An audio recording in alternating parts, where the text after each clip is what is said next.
This woman is called Putin's mistress, the one who broke up his marriage with Lyudmila.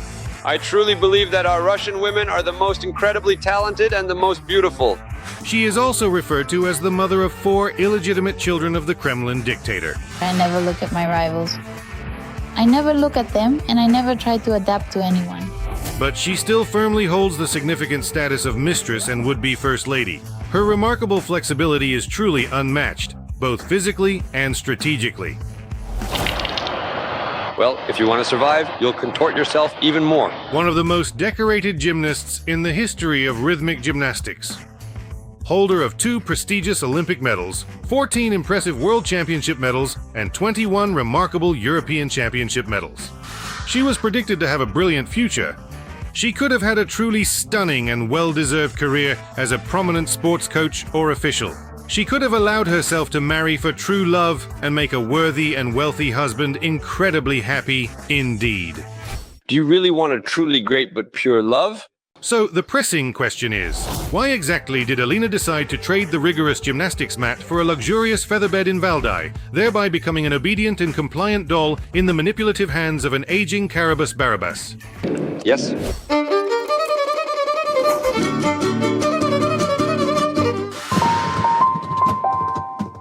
Alina Kabaeva was born in Tashkent. At the age of 3, the girl was sent to a rhythmic gymnastics class. As they say, the earlier you start pointing your toes, the sooner you'll reach the podium, or other heights, depending on your ambitions and connections. Alinka was always successful, she performed well, trained, everything was great. She was always among the leaders, and people would say, Alina, show someone, a newcomer or struggling, how it's done. She was a model student, a mannequin. One moment she was here, the next she was there. In general, you could see the child was doing all this with enthusiasm. Something about her stood out. She loved to perform. When Alina grew older, her family moved closer to the Kremlin, to Moscow. Chubby, with such lovely, expressive eyes. And for some reason, right away I truly thought, that's it. This child is definitely going to do rhythmic gymnastics with me, because she loved this sport so very much. She truly adored it. For girls, it's just perfect. I'll tell you right away. Simply perfect. For life, it's simply essential to do rhythmic gymnastics. It opens doors everywhere and paves the way forward. The girl really was destined for big city prospects, red carpets, and important, influential people. Well, it's quite okay. I was able to overcome my difficulties and achieve success. Alina's mother is a far-sighted woman.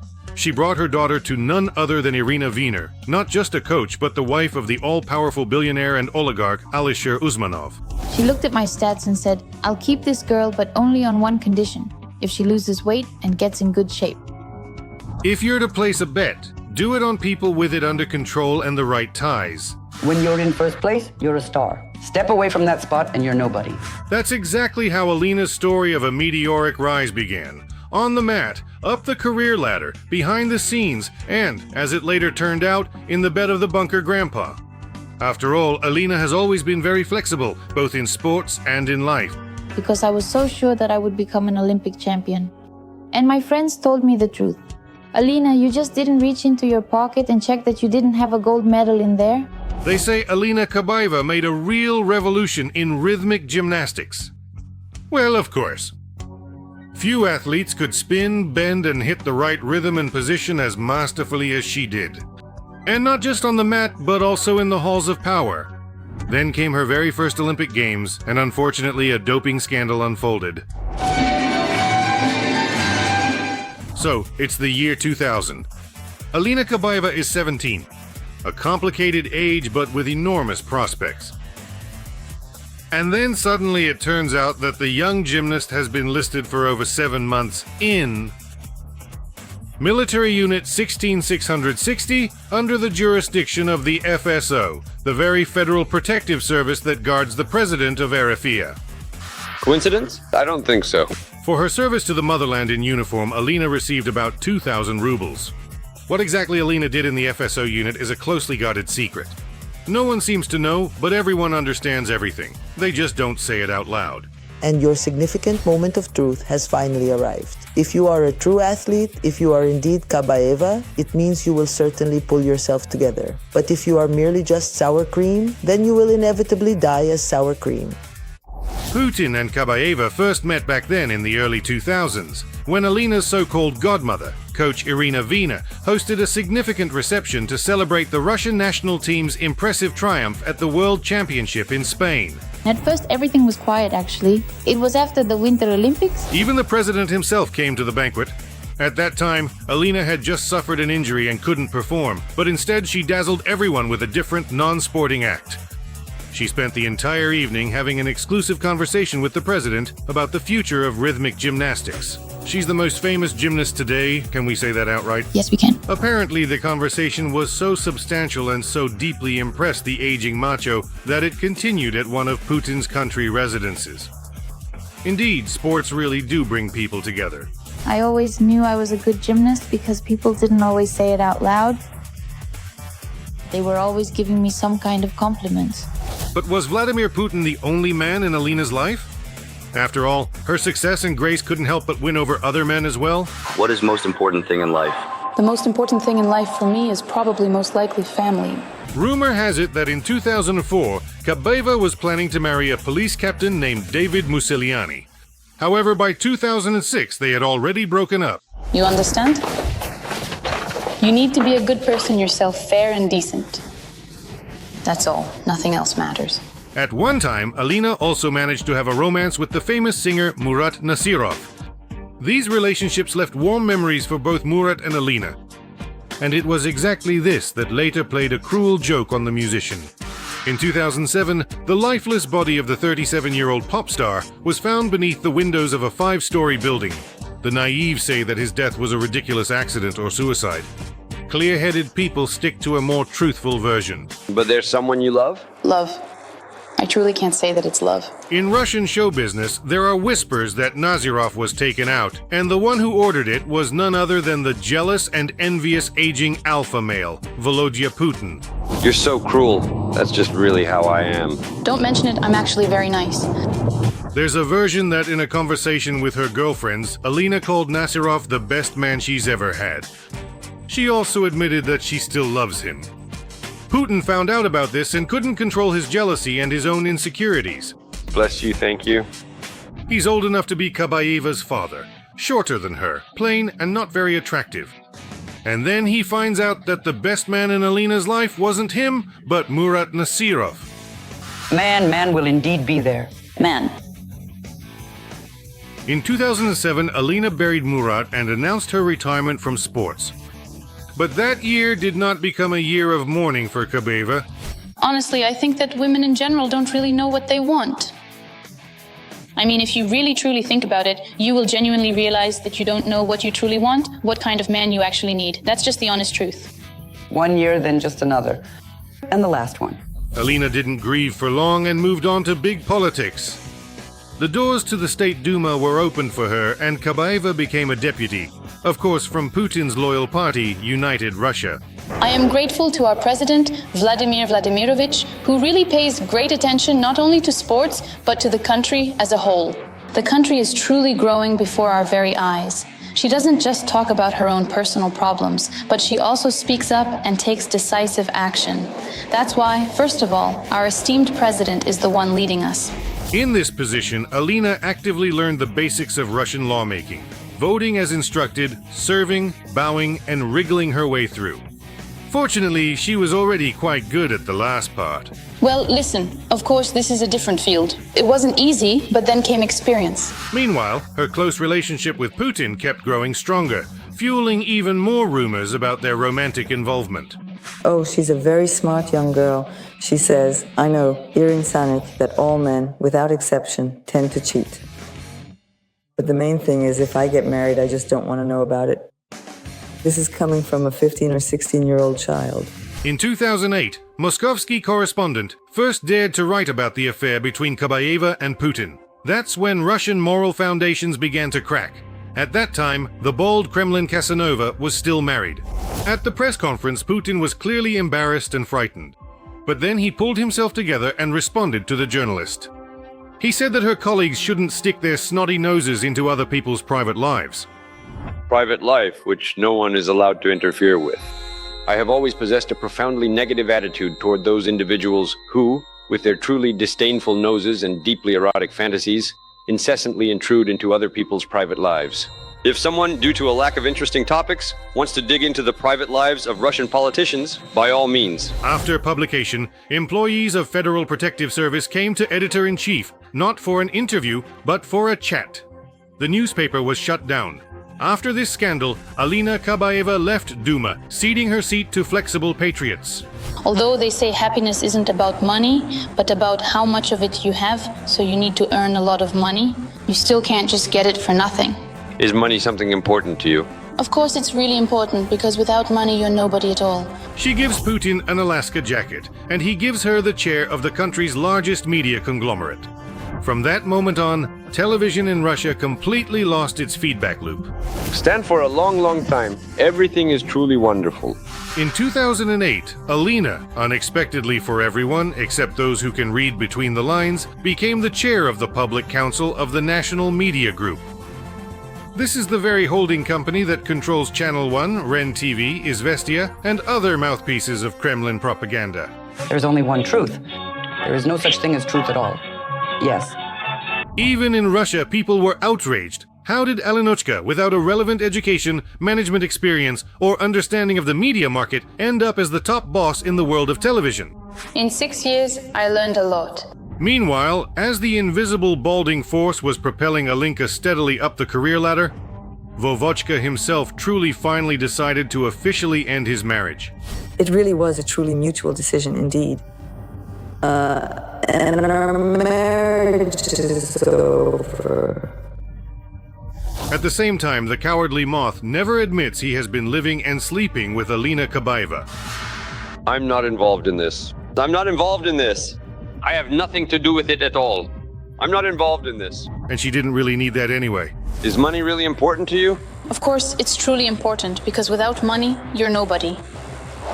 Do you really think so then? Yes, I really do indeed. After all, expensive resorts, luxury shopping, and business jet flights are already there.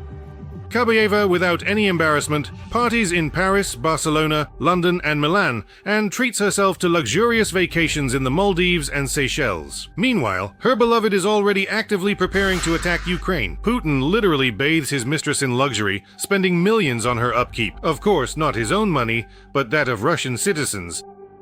In 2013, Kabaeva's relatives suddenly acquired 6 apartments, 2 houses, and land plots in the most prestigious locations. Something just appeared and that's it. Everything seems to be there. What will you do next with this apartment on the and your island? Live for pleasure. The sinner barely has time to atone for her own and Vovka's sins.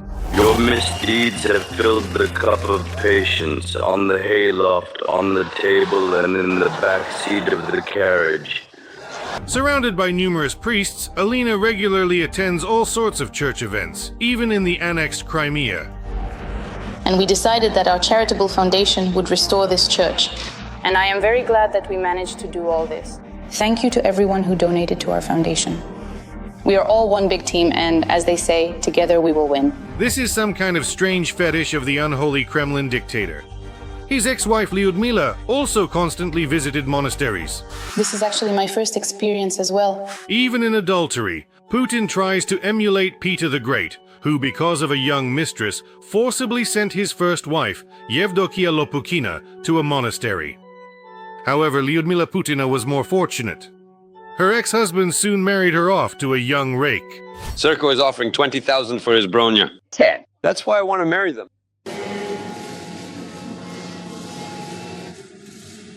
Well, let's get back to our lovebirds and their story. As it turns out, Vova and Alina share not only a bed, but also cosmetologists. Trying to look younger, the aging Don Juan began to turn more and more often to plastic surgeons and Botox. He got so carried away with it that he dragged his young girlfriend into it as well. Almost simultaneously, the not-so-sweet couple disfigured their faces with beauty injections. However, for Alina, who had grabbed the balding czar by the testicles, beauty was no longer important. After ending her athletic career, Kabaeva returned to big-time sports. She came back to thank her godmother. What's wrong, Alina? This can't be, Alina. This can't be. You're square-shaped. Barsukova is thinner than you. You're square-shaped. Don't get carried away because you're filmed. Alina remembered all the humiliations and grievances from her coach, Irina Viner. The two strong-willed ladies couldn't share the crown, and Viner got the full measure from Alina Maritovna. And you utter fool, used to constantly mock me, didn't you? Here's a proverb for you. Let sleeping dogs lie. Kabaeva simply destroyed her former boss and leapfrogged her on the career ladder. It was foolish to seek protection from her husband, Alisher Usmanov. Both the billionaire and Irina swallowed the stinging slap from Putin's mistress. And what will you do in retirement? I don't want to be a coach. Maybe just a manager, because being a coach is just like being a gymnast. I honestly can't imagine how coaches do it, sitting in the gym all day. They have no personal life at all. Meanwhile, it was no secret to anyone that the Russian Führer's affair was rapidly developing. In 2016, Kabaeva appeared in public with a wedding ring on her finger. It was demonstrative and obvious, meant to show her status. It was around that time that the first reports appeared that the former gymnast had given Putin sons, and later, daughters as well. Putin's first son with Kabaeva, Ivan, was born in 2015 in Switzerland. Did you like everything? Of course I liked it much, even if you look at the whole at how the audience responded. Vladimir's son was born 4 years later, this time in Moscow, but under the care of the same Swiss doctor. According to representatives of US and European intelligence services, Kabaeva spent a lot of time in Switzerland and lived in a mansion surrounded by high walls near Geneva. She was such a true star. She won the Olympic Games. She was an angel, just a sweet little girl. From that moment on, Kabaeva practically withdrew from public life and disappeared from journalists' radar. They say that Alina's life and the lives of the bunker villain's offspring are so secretive that in May 2023, he didn't even dare to congratulate his lover on her birthday in person. Honestly, I was really ashamed to even return to the country. These aren't some lofty, pretentious words. It's the truth. I honestly couldn't imagine, I thought, how would I even come back? A year and a half before that, the Kremlin's would-be warrior decided to seize Kiev. But something went wrong, and his partner, along with the kids, hurriedly fled Moscow. At that time, the UK had already imposed sanctions against Kabaeva, and people were signing petitions demanding that Kabaeva be deported to Putin's bunker. Ivan Vasilievich, you witch. To be completely honest, yes, that is indeed true. Europe, the States, Switzerland are no longer an option. Maybe just Turkey. By the way, before the full-scale invasion of Ukraine, Alina Kabaeva acquired 2 luxurious houses there. The properties were registered through an intermediary and a close aide to the country's president, Recep Erdogan. We've waited for such an incredibly long time, so very, very long. Because of the war unleashed by Putin and the fear for their offspring, the entire family of the Kremlin elder now lives in even greater isolation. The sons, Ivan and Vladimir, are most often at the residences, mainly in Valdai. The heirs use cover documents and travel by private jets, trains and yachts under the heightened protection of the FSO. It turns out that Putin's son followed in Kabaeva's footsteps. For the first time, the eldest, Ivan, was caught on camera in 2025. The boy, who is hidden from the public, appears as a member of the national gymnastics team. Alina herself was probably in the audience, but as is known, another woman, Kabaeva's cousin, Fadina, pretends to be the boy's mother. It is she who directly communicates with the governesses and nannies at their respective residences, while their real mother publicly raises other children at the academy her lover generously gave her. If I win, I want to build a fitness club and establish a rhythmic gymnastics school there. In other words, my aim is to stay involved in sports and manage the sport. What can you say? Life has turned out well, and dreams have become reality. Alina Kabaeva received a building worth 2 billion rubles from Gazprom for her rhythmic gymnastics academy, Heavenly Grace. There is also a swimming pool with a spa area and a movie theater.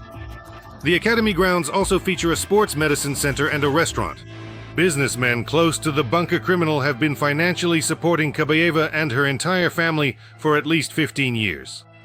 And as long as Putin is alive, the Russian president's mistress clearly won't be left wanting. She will bask in luxury and get everything she desires. But the truth is, the old man and Alina have less and less time, and retribution is drawing ever closer. We will do everything in our power to keep striking at Russia, further and further afield. Thank you very much and all the very best. Goodbye. I would like to remind you that this video is created for entertainment purposes. and contains elements of satire and irony. All facts and events are presented in a hyperbolized or exaggerated form to convey a comedic or dramatic effect. Our goal is not to mislead, but to highlight humor. Please take it with a smile.